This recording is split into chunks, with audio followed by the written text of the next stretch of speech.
So now we turn to this idea of, guarding one's privates within marriage.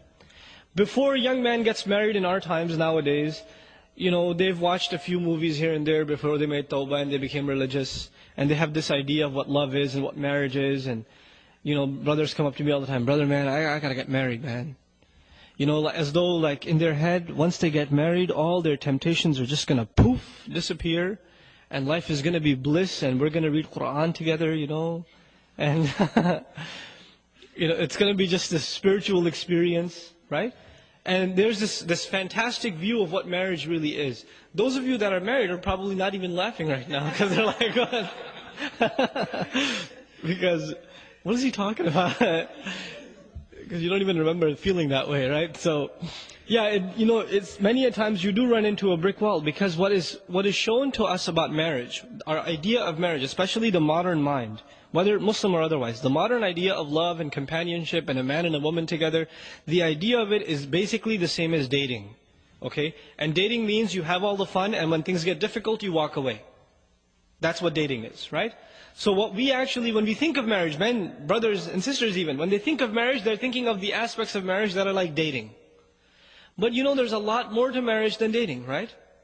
There's the bills, and there's the chores, and then you have to learn to live with another person, which is very difficult. You do things your way, she does things her way. And now there's a towel hanging the wrong way, or the toothbrush is in a different place, or, there's too little sugar in your coffee or something, or little things start adding up and in the beginning, I love her too much, I'm not going to say anything, I can handle this. But a couple of years later, it starts piling up and you're like, again with the sugar, and it starts adding up. Now this doesn't happen in dating because you're tired of this girl, move on to the next one. Or she's tired of you, I think, I don't want to deal with your smell anymore, I'm out. It's just walk away from it. But marriage is a serious commitment. And the terminology used in Quran is very strong. Al-Muhsanat, Al-Muhsinin. The Muhsin, the Ihsan, in Arabic, it's the word used for putting someone inside a fort, like a military camp. The idea of that is there are enemies outside. Once you're inside this military facility, you're safe, right? So women are described as women, are females that have been put inside the camp of protection. And who's protecting them? The husband is. From everything, from sadness, from difficulty, from shamelessness, in terms of ignorance, he's protecting them, he's giving them an education, he's protecting them in every single way. And the one who wants to get married, Allah describes him, muhsinin ghayra musafihin. They are people they are men who have the intention of bringing women into this fort, into their protection, to start families, not just to get their desires out. غَيْرَ مُسَافِحِينَ. Musafih is someone who has hormones overtaking him. That's why he wants to get married. That's it. Right? So Allah changes our mindset about marriage. But if you marry for the right reasons, then you will have a healthy relationship with your wife. If you marry for the wrong reasons, and the wrong reasons are, I have hormonal problems, that's why I want to get married. And that's it.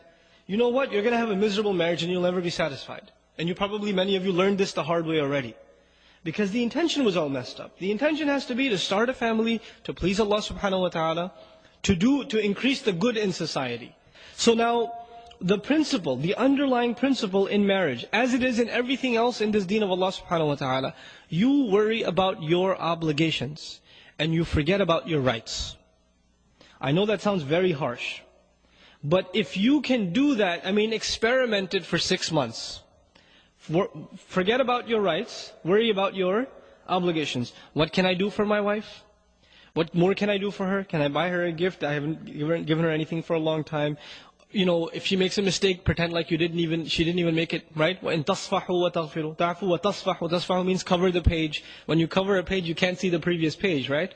So if your wife makes a mistake, you pretend like you don't even see it, right? Instead of bringing it up and again with this, So you cover her mistakes, and you go out of your way to fulfill your side of the obligations.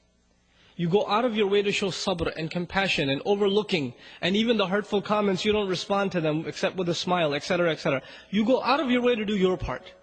Because when you start expecting You expect certain things from your wife. She should take care of me. I have physical needs. I have psychological needs. She should give me company. She should be nicer to me. She should smile when I come home from work instead of frowning at me all the time and reminding me what groceries I didn't do or what laundry I forgot to finish, right? She should be nicer to me. There's always these expectations in your head. And you know the believer, who does he expect from? The believer expects from his Lord, right? Because everyone besides Allah subhanahu wa ta'ala will disappoint your expectations. ضَعُفَ الطَّالِبْ وَالْمَطْلُوبِ is a universal principle Allah Azza wa Jalla revealed. The one who seeks, the one who demands is weak, has been weakened. And whatever he seeks has also been weakened, inherently weak. So long as you place any hopes in creation, you are necessarily going to be disappointed. You put hopes in your boss, he's going to give you a promotion, it's not going to happen. You know? You put hopes in a friend, he's going to come through, he gave you an appointment time, he's going to pick you up, he's going to be late. He's not going to be able to make it. You put hopes in creation, you put hopes in things, they will disappoint you. Allah Azza wa Jal wants us to learn to place hopes only in Him. And then when this attitude is developed, then what happens is, if your wife gives you a little, you're very grateful because you weren't expecting anything. A lot of times what happens is, we read a couple of Islamic books, maybe a couple of hadith about the rights of a husband and the rights of a wife, and what the crazy thing that happens is, husbands are reading about what husbands deserve, and wives are reading about what wives deserve. As opposed to the opposite. Husbands are supposed to be reading about what? What the wives deserve. But everybody's obsessed with themselves. They're selfish. Even when they come to Islam, they learn and they study that which serves them. So for example, parents, they may not know any Qur'an, but they know وَبِالْوَالِدَيْنِ إِحْسَانًا. They know that one. They don't even know where it is in the Qur'an, but they know this by heart. Right? Why do they know this by heart? Because it serves them. Right?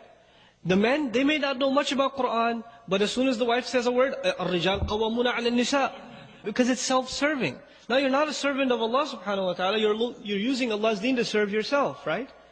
So one has to understand, our deen first and foremost is a responsibility to fulfill our obligations. So we study and we learn how do we excel with our wives? How does the wife excel with the husband? You know, I gave a khutbah some time ago about the rights of the wife and the husband. And you know, I made 2 handouts. One was advice for wives, one was advice for husbands. And I said it over and over in the khutbah. Don't read the rights of the husband. Husbands, don't read those. Just read the rights of the wife. I made a handout for you, don't read the wife's handout. Read your handout. 20 brothers come up to me after the khutbah. Brother, that handout for the wives, can you give me a copy? It's like, no, I can't give you a copy. Because you're going to go home and say, see this? Point number 4 right here? You've been missing out on this for 6 months. You know? And these are real problems in marriage. This can lead to a really serious turmoil in marriage. So you want to have a healthy relationship in marriage, you have to take care of your obligations.